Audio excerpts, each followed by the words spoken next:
Sebelumnya, Assalamualaikum warahmatullahi wabarakatuh. Perkenalkan nama saya Salsabila Sabrina dengan NIM 220202684. Di sini saya akan memaparkan sebuah materi yang berjudul cloud computing atau komputasi awan, untuk memenuhi nilai UAS saya. Pertama-tama, apa sih cloud computing itu?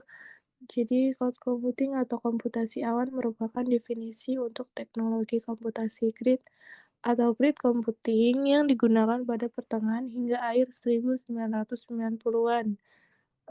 Jargon komputasi awan mulai muncul pada akhir tahun 2007. Digunakan untuk memindahkan layanan yang digunakan sehari-hari ke internet, bukan disimpan ke komputer lokal lagi. Jadi, cloud computing atau komputasi awan merupakan tren baru di bidang komputasi terdistribusi, di mana berbagai pihak dapat mengembangkan aplikasi dan layanan berbasis SOA atau Service Oriented Architecture di jaringan internet. Lalu, komputasi awan adalah sebuah pengiriman yang mengarah kepada sebuah layanan komputasi layanan awan untuk mengizinkan individu dan pembisnis untuk menggunakan perangkat lunak dan keras yang telah dikelola oleh 3 bagian pada lokasi terpencil. Contohnya, penyimpanan file online, situs jaringan sosial, webmail, dan aplikasi bisnis online. Sebuah model komputasi awan mengizinkan akses kepada sumber informasi dan komputer dari berbagai tempat yang tersedia koneksi jaringannya.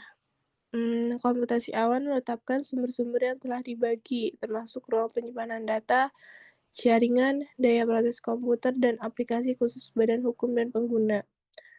Lalu ada karakteristik cloud computing. Menurut NIST National Institute of Standard Technology dalam Budianto 2012, terdapat 5 karakteristik, sehingga 5 tersebut yaitu ketipu ya. Yang pertama ada resource pooling, sumber daya komputasi atau storage.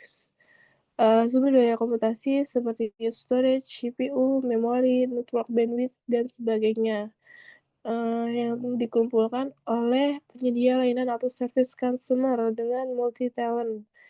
Yang kedua ada broad network access, kapabilitas layanan dari cloud computing provider tersedia lewat jaringan dan bisa diakses oleh berbagai jenis perangkat, seperti smartphone, tablet, laptop, workstation, dan sebagainya. Yang ketiga ada measured service, tersedia layanan untuk mengoptimasi dan memonitori layanan yang dipakai secara otomatis. Dengan monitoring sistem ini, kita bisa melihat beberapa resource komputasi yang telah dipakai seperti bandwidth, storage, processing, jumlah pengguna aktif, dan sebagainya. Yang keempat ada rapid elasticity. Jadi, rapid ini kapabilitasnya di layanan cloud provider bisa dipakai oleh consumer secara dinamis berdasarkan kebutuhan. Cloud consumer bisa menaikkan atau menurunkan kapasitas layanan. Kapasitas layanan yang disediakan ini biasanya tidak terbatas, dan service consumer bisa dengan bebas dan mudah memilih kapasitas yang diinginkan setiap saat. Yang kelima, maaf ya ini tipu. Yang kelima adalah self-service. Cloud customer bisa mengkonfigurasikan secara mandiri layanan yang ingin dipakai melalui sebuah sistem, tanpa perlu interaksi manusia dengan pihak cloud provider. Konfigurasi layanan dipilih ini harus tersedia segera dan saat ini juga secara otomatis. Nah, jadi kelima karakteristik cloud computing tersebut harus ada di service provider jika ingin disebut sebagai penyedia layanan cloud computing.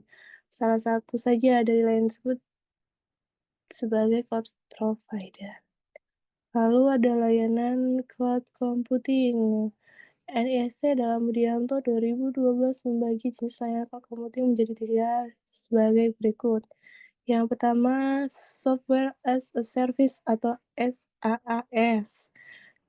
SaaS ini adalah layanan dari cloud computing di mana pelanggan dapat menggunakan software seperti perangkat lunak yang telah diselesaikan oleh cloud computing.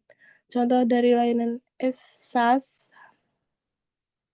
untuk layanan produktivitas seperti Office 365, Google Docs, Adobe Creative Cloud, dan sebagainya. Untuk layanan email ada Gmail, Yahoo Mail, Live Mail, dan sebagainya.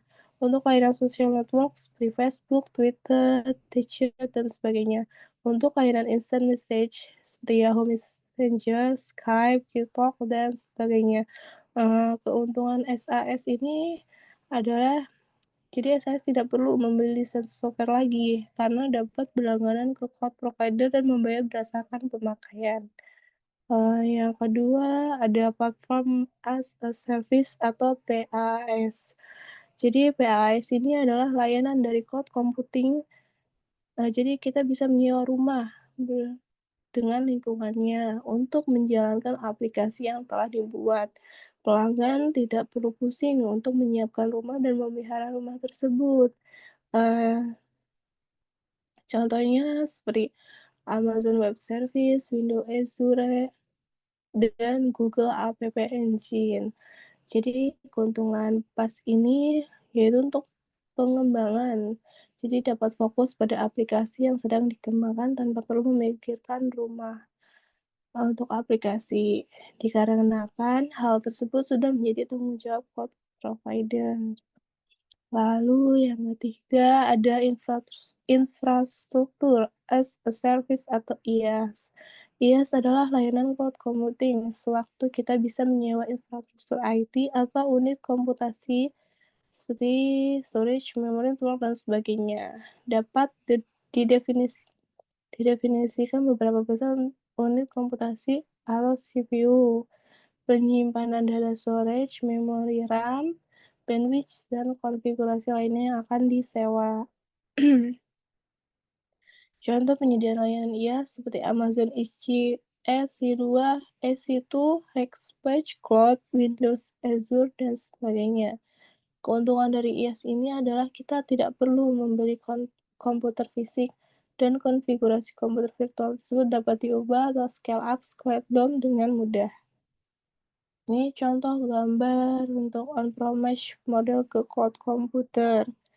On-premise model dan cloud model dari application ke AS, software service, development platform ke PaaS, lalu service ke IaaS. Selanjutnya ada deployment cloud computing. Menurut NIST dalam Budianto 2012, ada deployment model dari cloud computing ini, yaitu yang pertama ada public cloud. Jadi public cloud itu adalah layanan cloud computing yang disediakan untuk masyarakat umum.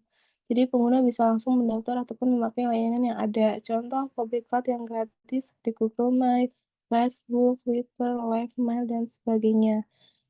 Contoh public cloud yang berbayar seperti Salesforce, Office 365, Google Apps, dan sebagainya.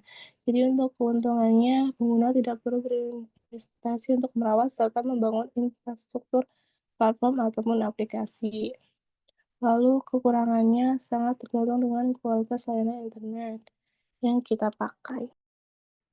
Lalu yang kedua ya, tipu ada private cloud.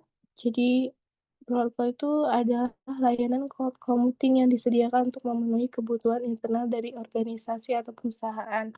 Biasanya departemen IT akan berperan sebagai service provider atau penyediaan layanan, dan departemen lain menjadi service customer. Contoh layanannya apa sih? Untuk ASTU seperti web application, mail service, database server, atau keperluan internal. Lalu ada sistem operasi, web server, framework, database yang untuk di internal. Ada virtual machine yang bisa request sesuai dengan kebutuhan internal. Jadi untuk keuntungan menggunakan private cloud ini yaitu menghemat bandwidth internet. Ketika layanan itu hanya diakses dari jaringan internal, proses bisnis tidak tergantung dengan koneksi internet. Akan tetapi bisa tergantung dengan koneksi jaringan lokal internet. Kalau kurangannya, investasi terlalu besar atau mahal karena bisa sendiri yang harus menyiapkan infrastrukturnya, butuh tenaga kerja untuk merawat dan menjamin berjalan dengan baik. Lalu ada hybrid cloud. Yang ketiga ada hybrid cloud. Apa sih hybrid cloud itu? Jadi hybrid cloud itu adalah gabungan dari layanan public cloud dan private cloud yang diimplementasikan oleh suatu organisasi atau perusahaan. Contohnya seperti perusahaan B menyewa layanan dari Office 365 atau public cloud karena perusahaan B tersebut sudah mempunyai banyak user yang tersimpan di Active Directory yang berjalan di atas Windows Server mereka seperti private cloud. Akan lebih efektif kalau Active Directory-nya tersebut dijadikan identity untuk login ke Office 365.